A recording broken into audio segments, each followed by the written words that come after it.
Praise the Lord. കൊരിന്ത്യർക്ക് എഴുതിയ 2-ാം ലേഖനം 5-ാം അധ്യായം 1-ാം വാക്യം. കൂടാരമാകുന്ന ഞങ്ങളുടെ ഭൗമഭവനം അഴിഞ്ഞുപോയാൽ കൈപ്പണിയല്ലാത്ത നിത്യഭവനമായ ഒരു കെട്ടിടം ഞങ്ങൾക്കായി സ്വർഗത്തിൽ ഒരുക്കുന്നു.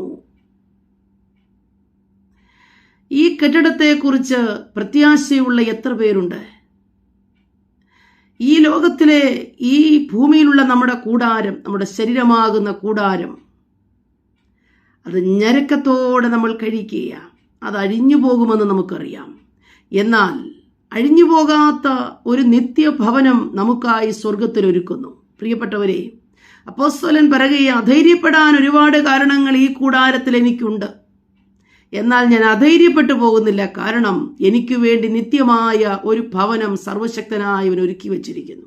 കർത്താവായ യേശു ക്രിസ്തു തിരുവായി മൊഴിഞ്ഞ് നമ്മോട് സംസാരിച്ച ഭാഗമാണ്, ഞാൻ പോകുന്നു, ഞാൻ പോയാൽ ഞാൻ ഇരിക്കുന്ന ഇടത്ത് നിങ്ങളെയും ഇരുത്തേണ്ടതിന് വന്ന് പിന്നെയും നിങ്ങളെ ചേർത്തുകൊള്ളും.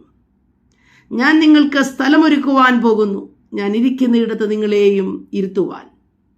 ഇന്ന് രാവിലെ സമയം യേശു കർത്താവിൻ്റെ ഈ തിരുവായി മൊഴികളെ അംഗീകരിച്ചുകൊണ്ട് ആ സ്വർഗീയമായതിനെ കാംക്ഷിച്ചുകൊണ്ടിരിക്കുന്ന പ്രിയപ്പെട്ടവരെ, ഭൂമിയിലെ ഞരക്കങ്ങൾ, ഈ കൂടാരത്തിൽ അനുഭവിക്കുന്ന ഞരക്കങ്ങൾ സാരമില്ലെന്നെണ്ണണം. അതിൽ നിങ്ങൾ അധൈര്യപ്പെട്ടു പോകരുതേ. ഇനിയും ഇന്നുവരെയും ഈ പ്രത്യാശ ജീവിതത്തിൽ കൈവരിച്ചിട്ടില്ലാത്ത ആരെങ്കിലും എന്നെ കേൾക്കുന്നുവെങ്കിൽ കർത്താവായ യേശു ക്രിസ്തുവിൽ വിശ്വസിക്കുകയും യേശു കർത്താവിനെ രക്ഷകനും കർത്താവുമായി നിങ്ങളുടെ ഹൃദയത്തിൽ അംഗീകരിക്കുകയും നിങ്ങളുടെ നാവ് കൊണ്ടതിനെ ഏറ്റുപറയുകയും കൽപ്പനകളെ പ്രമാണിക്കുകയും ചെയ്ത് ദൈവത്തിനു വേണ്ടി ജീവിച്ചാൽ നിങ്ങളും ഈ പ്രത്യാശയിലേക്ക് കടക്കുവാൻ കഴിയും. ലോകത്തിലെ ജീവിതങ്ങൾക്ക് ലോകമനുഷ്യർക്ക് ഈ പ്രത്യാശയില്ല.